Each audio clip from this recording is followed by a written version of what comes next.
So you want to get your kids' attention. Though very effective, there are a number of methods you may not want to use.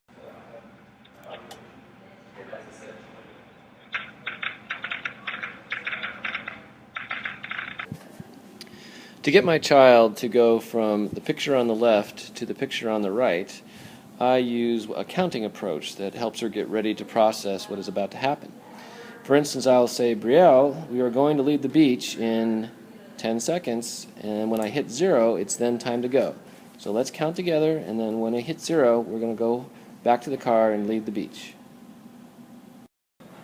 So what I used was natural consequences with my children. It was always difficult to get my kids ready in the morning until I told them it was okay going to school looking like this. When they finally believed me, my beautiful girls made their own decision to look like this, getting up with plenty of time for beauty treatments. Success.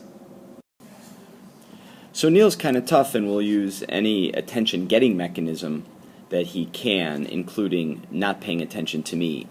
And one of the things that I do with him is I say, how do we communicate? And he has to respond, look, listen, respond, and talk loud enough. And he has to say it loud enough, and he has to look at me. And this may take many tries.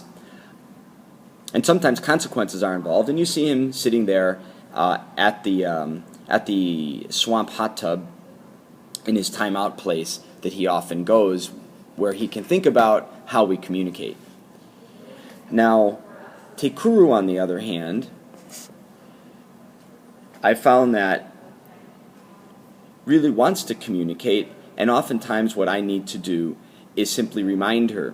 And we've talked about it, bringing her on board with me. She's decided she wants to have consequences if she's having a hard time communicating, and I can simply say, hey, we agreed on this. We need to take a time out so you can remember what your dad's voice sounds like, and you can respond. So we've gone over our methods of getting our kids' attention at home. We think, in retrospect, that this is very appropriate and applicable in the classroom, as indicated by our Google search here, where in trying to get kids' attention at home, we found 1, 2, 3, 4, 5 ways about getting kids' attention in the classroom before behavior management at home even.